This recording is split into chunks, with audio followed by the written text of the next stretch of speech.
Hi, I'm Kyle Downs, and I'm with the History Network. I will be having an interview today with Alex Downs about Kristallnacht. Alex is with CNN, and I will be feeding him information as he asks me questions about Kristallnacht.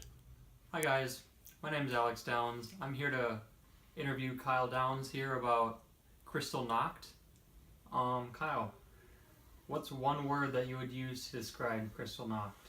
Well, one word would be terror, and that is because this night was filled with many sinful, bad, terrible things that just kind of covered the whole German country. Okay, so we've been hearing a lot about the word Gestapo. Can you just describe exactly what a Gestapo is? Yes, a Gestapo in the Holocaust was a German Nazi official, and they would pretty much do the dirty work of Hitler, and they would be the people who would torch the cities.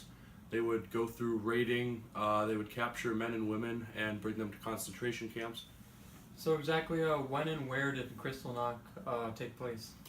It took place November 8th to 10th, 1938, and it took place throughout all of Germany, not just in one location. That's a common misconception. That's not true. So during Kristallnacht, what type of things would the Gestapos destroy?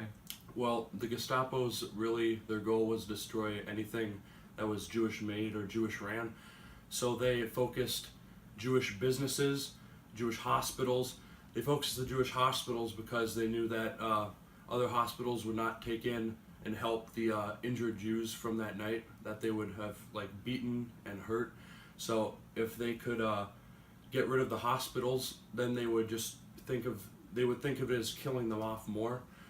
They also focused cemeteries, Jewish, just anything ran by Jewish people. So how many Jewish businesses were destroyed? Just over 7,000 Jewish businesses were destroyed, but overall, just under 20,000 Jewish facilities ranging from anything were destroyed that night. So what would end up happening with some of the Jewish people who were taken away by the Gestapos? Alright, so there was about 30,000 arrestations on that 2-day period of Kristallnacht. Once the Gestapo had the Jewish people in their possession, they would be sent to concentration camps where they would be put to death. They would be worked to death or just simply put. And something to note that was the Gestapo, they were not trying to kill all these people on sight. They were more going for these people to be arrested, and then they could bring them to the concentration camps where people would not know what would happen there. They wouldn't want to kill people on sight because then the whole rest of the world would see what they're doing. This just makes them look not as bad. Explain to me some things about the aftermath of this event. Well, immediately following Kristallnacht, which was the start of the Holocaust, it kind of ignited it. Germany created anti-Jew laws that took place almost immediately. This made it so Jewish people had special curfews.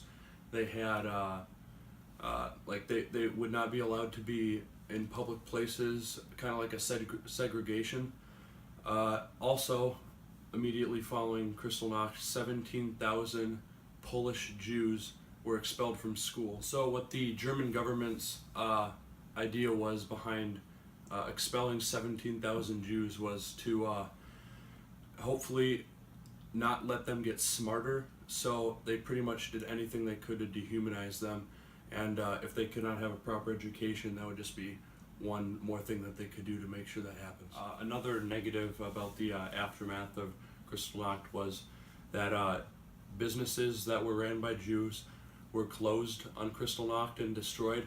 These businesses could not be reopened by a Jewish person. That you would need to be non-Jewish to open up this store again and get it working. Well, Kyle, thanks for coming out and telling me and the people watching about Kristallnacht. It was really informative. Thanks for coming out. Yes, thank you, and it was just a nice experience to inform these lovely people and you about the actual events of Kristallnacht. Thank you. Thank you very much.